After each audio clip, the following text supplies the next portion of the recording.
first just want to say thank you to the mayor, the city, the chief of police for allowing us to organize this and make it a safe environment for all of us to come out here and allow our voices to be heard.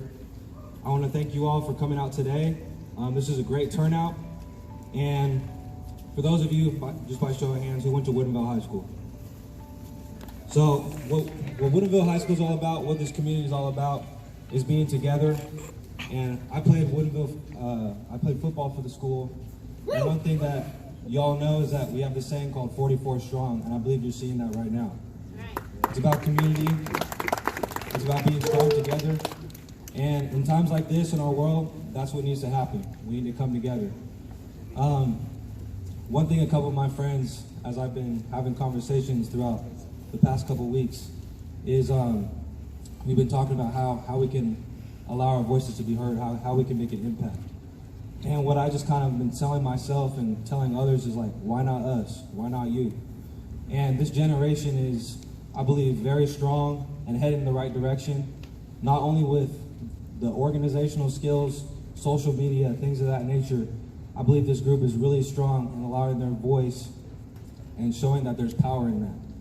And that's what we need to continue to do. With the murder of George Floyd and Breonna Taylor, those are situations that just cannot be explained. They didn't deserve that. No one deserves that. And with this whole Black Lives Matter movement, I believe that we all have a responsibility and a platform to stand up for racial injustice and police brutality.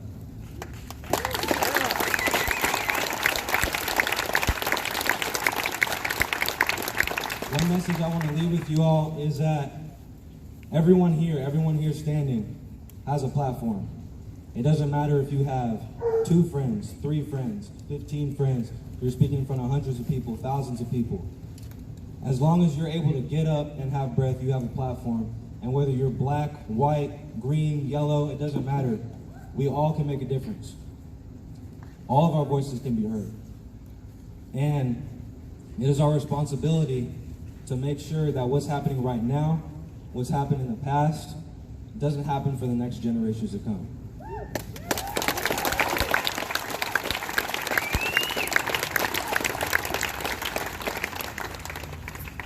I believe that if we continue to push forward, recently in Louisville, they made laws for Breonna Taylor not allowing police with the no-knock policies. That's part of the process. We need to continue to push forward, continue moving forward, continue to speak out. It's all about changing people's perspectives. We need a heart change from everybody. If everyone can stand up for what's right, speak out. If you hear someone talking that's not okay about racism, if you hear about someone talking bad to a friend, talking bad to a family member, if you hear that from a family member, speak up, say something. That's your opportunity, that's your job. That's our responsibility. If we want to see justice for all, if we want to see equality, speak up, speak out, and don't be afraid. Because at the end of the day, it doesn't matter if you're white, black, brown, yellow, we all breathe the same air at the end of the day. We all get up in the morning, we put on our pants the same way. There's nothing different. We all breathe the same air, we all walk, we all do the same things. The color of your skin, the pigment on your skin, that doesn't mean anything. Everyone's a person, everyone has value, everyone has a voice. So I appreciate you all coming out here. Thank you for being willing to make. Can y'all hear me okay? Awesome. My name is Sophia Hall. I am 19 years old and I'm a graduate of Woodinville High School right here in Woodinville, Washington. My family and I have lived here for my entire life, and I went to Eastridge Elementary, I went to Timbercrest Junior High, I went to Woodinville, and next year I will be a junior at Yale University.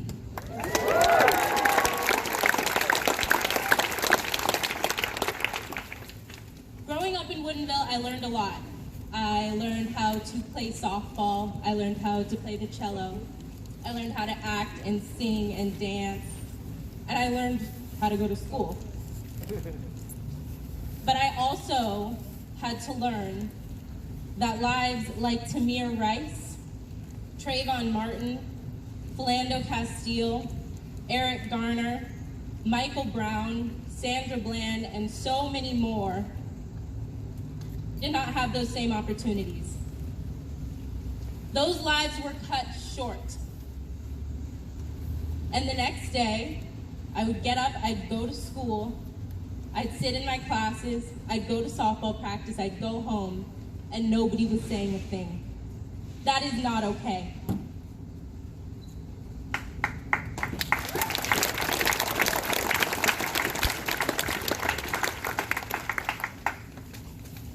But what I did learn in the past 2 weeks is that that is not how it has to be. When George Floyd's murder surfaced on social media, I thought nobody would care.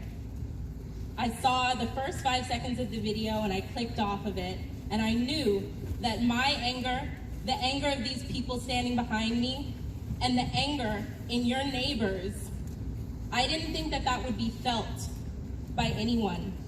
And I thought I would come back on Instagram 2 days later and nobody would be talking about it. So I am so happy to be here today.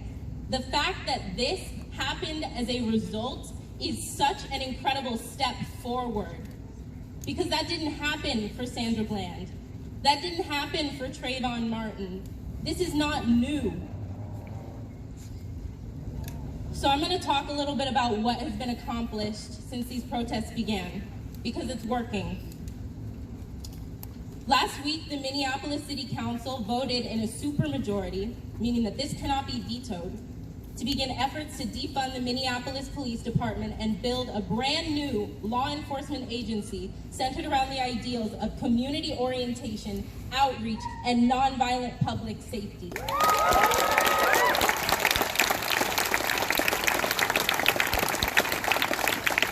Yesterday, Jaden mentioned this before, Breonna's Law was passed in Louisville, Kentucky, which will ban no-knock warrants like the one that led to Breonna Taylor's murder.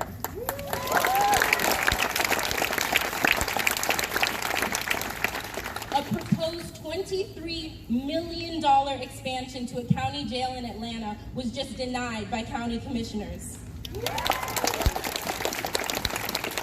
School districts all over the country are moving to sever ties with police departments and remove police presences in our public schools. And right here at home, the King County Labor Council issued an ultimatum to the Seattle Police Officer Guild, the union that represents all uniformed SPD officers, calling them to both admit to and address the systemic racism in the Seattle Police Department or be removed from the coalition. We are not done. Police brutality is what brought us to the table, but it has opened the door for conversations about systemic racism in every facet of our society. It has opened the floodgates for discussions about homelessness, about redlining, about the school-to-prison pipeline. It has opened conversations about education reform, teaching Black history as part of American history.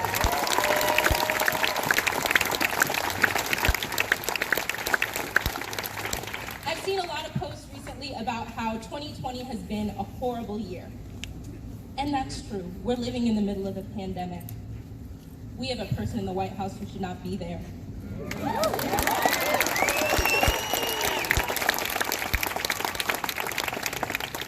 George Floyd's murder was not just sad.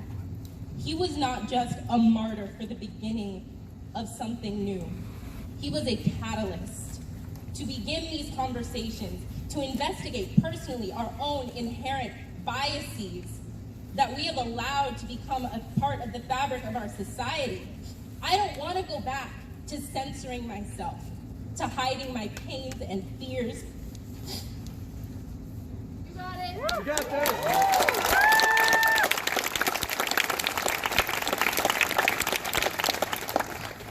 To catering to the comfort of my non-Black friends and peers. I don't want to go back.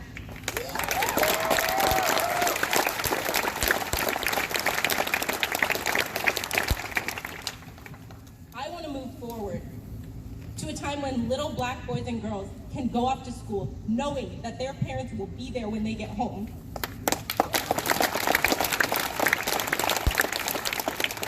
To a time when black teens are not afraid to call out their friends for saying the N-word. To a time when teachers are not afraid to have discussions that have to do with the lives of their students. To a time when Black history is taught as part of American history and not as a footnote.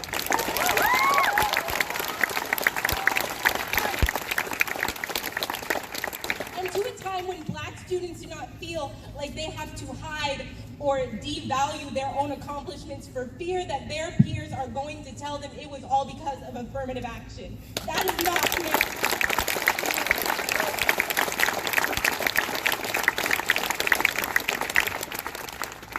I want to bring your attention to some of the signs that you may see posted up around you asking for you to sign petitions and calling for donations, and I want to bring attention to one very important petition that has to do with every person that raised their hand earlier saying that they attended or at one point attended Woodinville High School. My friend Allie Sutherland has created a petition calling for North Shore School District to reevaluate and implement serious anti-racism curriculum into schools.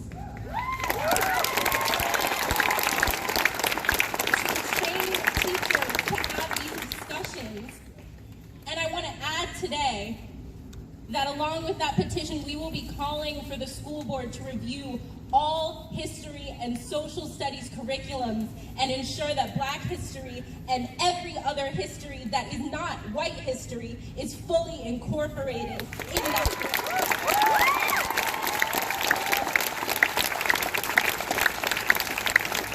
I am also calling on the mayor, who you heard speak earlier, and the city council to implement a youth diversity coalition to evaluate and address the systemic discrimination and disadvantages that Black students and students of color that grow up in this community have to face.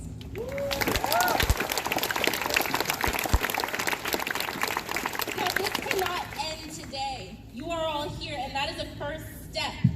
But you need to take this conversation home. You need to discuss it with your friends who are not here today. You need to discuss it with your parents. Parents, you need to discuss it with your 2-year-old, with your 12-year-old, with your 22-year-old, because it matters. And it might be uncomfortable, and you might say the wrong thing, and you might not have the answers to all of the questions, and that is okay. What matters is that you continue to have those tough discussions. Because until every person in this courtyard, until every one of our lives matter, all lives cannot matter.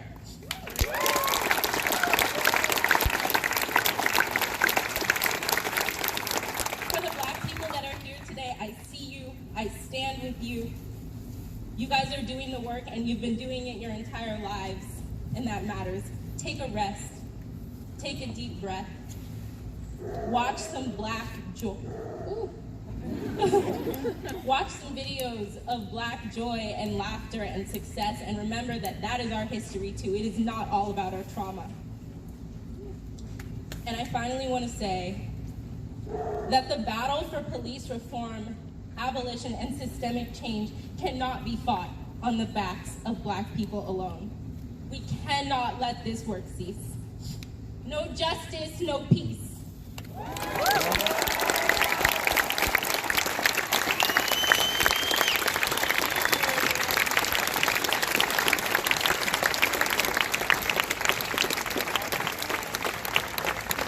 Can we please give a... So my name is Josh Binda, and I'm actually not from the community of Woodinville at all. I'm from the other side of town. I'm from Mukilteo. I went to Camandack High School. And but I just want to say that whether this is my community or not, with this whole movement we're doing, every community is our community. Everybody's voice is our voice. Everybody's here is our people. We want to reach all people here. And first off, I want to start by saying that I know with this whole coronavirus going on, everybody in their life right now is dealing with adversity. Every single person here, whether it's financially, whether it's your home life, every single person was affected in a negative impact in this whole thing going on around us. And I just want to say throughout all of that, we understand, we're all with you, we all have adversity, we all know what we're all dealing with beyond all of this. But I just want to say, even though this coronavirus was horrible and everything that it brought to our country was horrible, us being locked down, us not having freedom was horrible, I also look at it as it was a blessing in disguise.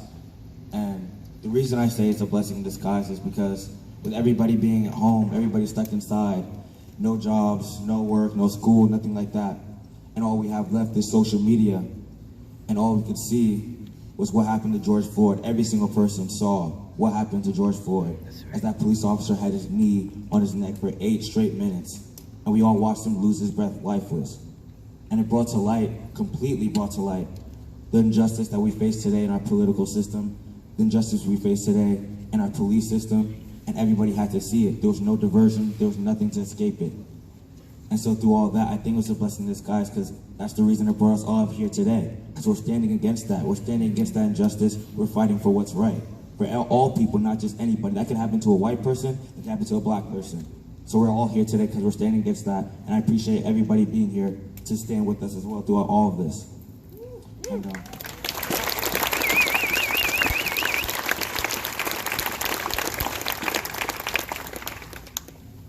And one of the first points I want to address, that I want to say, I kind of wrote things down because sometimes I get a little too passionate and I get out of control and I go off on tangents.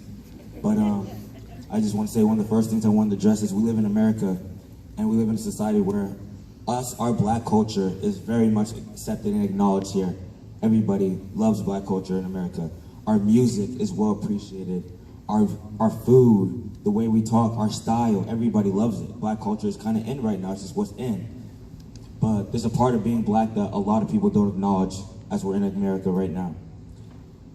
One of the parts that being black that people don't acknowledge is being black in America is having a 1 in 4 chance of going to prison. Being black in America is going to the grocery store and having employees follow you because they think you're gonna steal something.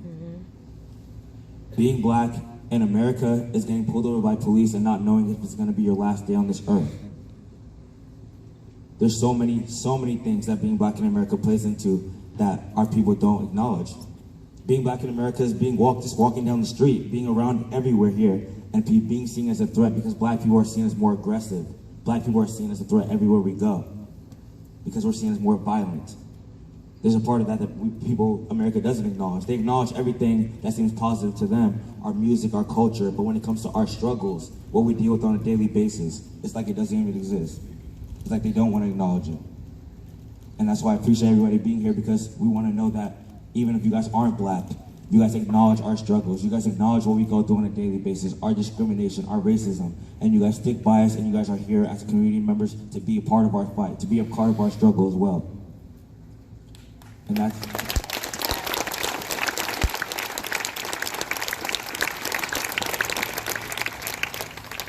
And I keep saying it, and I'm gonna keep saying it over and over again.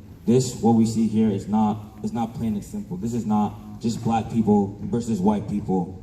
This is not the police system versus us. This is literally humanity versus racism. Amen. That's what this is. Yeah. Yeah.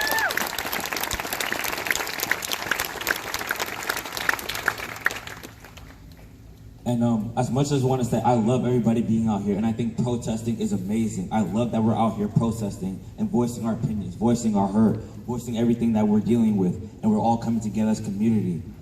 The one way I see we have change is we need legislation and we need reform. That's how we get change. We need change on paper.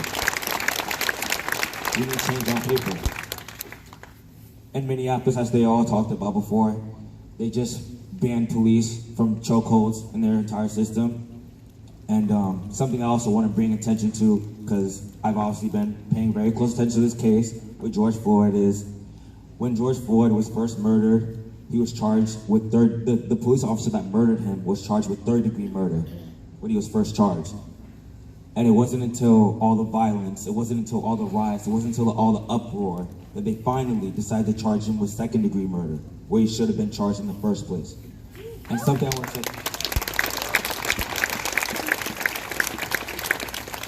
Something I want to say is a badge should not protect you from what crime you commit. Just because you have a badge on you, just because you have a PD behind your back, just because you have the court system behind your back, a badge should not protect you. The badge is supposed to protect us, not them. That's right.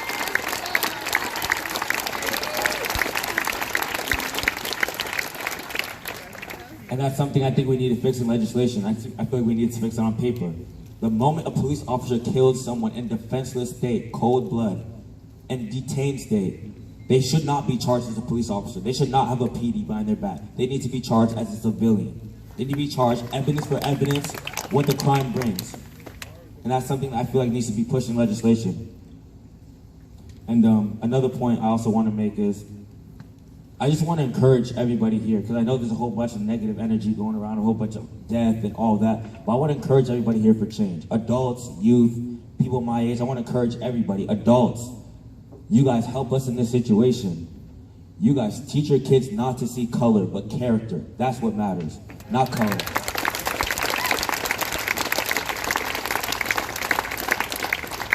And if you see another adult figure in your neighborhood that's showing racism or showing prejudice, call them out. Do not let them sit. Do not let them think it's okay, because the moment you show that it's not okay and you won't tolerate it, they will know that it's not okay and be tolerated in your neighborhood. You guys have to stand up for that as the adult members in your neighborhood to make sure all people of all colors are accepted.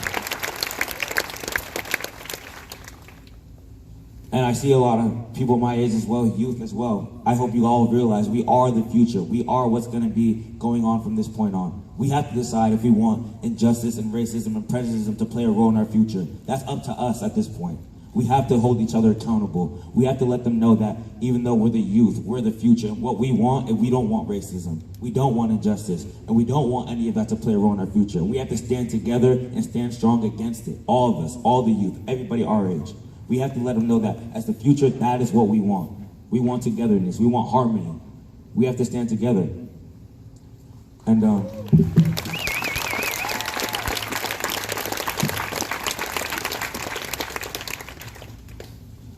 I just want to say again that I want to encourage the entire community, not just here, everywhere, that we just have to look at it. We are all human beings. We're all the same people. We all have the same emotions, we all live life the same. We all go through everything the same. The moment we decide that we don't want to see color as the forefront and see each other as just people, see each other as just people that are in the same community, that want to help each other, want to uplift each other, want to bring each other to a better state, the moment we start seeing that, the better things we'll get. And I just want to also say that thank everybody. I want to thank everybody for coming out here, keep pushing our movement, not just Black Lives Matter, but all lives matter. Let's let them know that as a society, we're going to keep pushing. We're going to push for what's right. We're going to push for injustice to be gone, racism to be gone, and we're going to keep moving. So I just want to thank everybody for coming out here. Thank you all so much. We appreciate you. Black Lives Matter, all lives matter. Let's keep going. Let's keep going. We're not going to stop here. Let's keep going.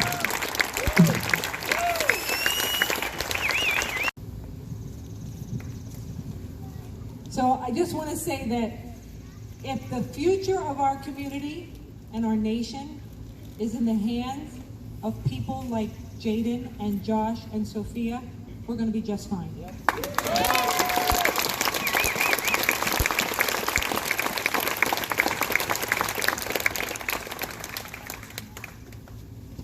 What I want to say is I stole this from someone that I heard recently say that our social contract is broken. I think we need a new social contract where we promise to be honest and to actually make the change necessary to create a new social contract. And Josh said that we need change on paper. We can absolutely accomplish that. So maybe a contract, maybe legislation, maybe every single person in this park writing a letter to our legislators about the change that Josh and Jaden and Sophia say that beg us to make and to beg us to champion and support.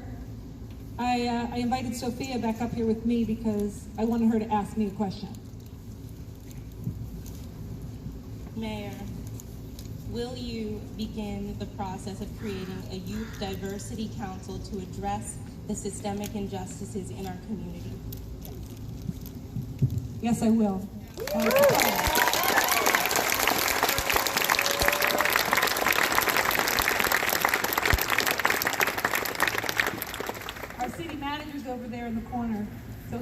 I take the pledge to do just that. And there's a lot of city council members here in this part who I know will champion and get behind that, and we'll make that happen right away. Thank you for being here.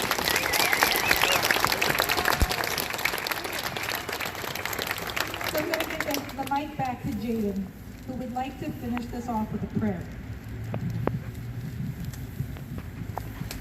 All right, I just want to close out in prayer. I know some of you may not believe or may not be religious, that's fine.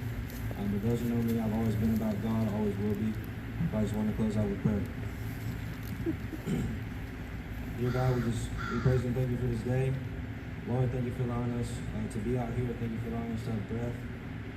I just ask that you would just touch everyone's heart that was here, and that you would allow for change, allow our country to change, allow each individual's hearts to change, and that we will see a difference, that the generations following after us would not have to experience injustice and racism, that we would be the catalyst, the energizers to get this thing going, to get this started, to make change, to make legislation happen.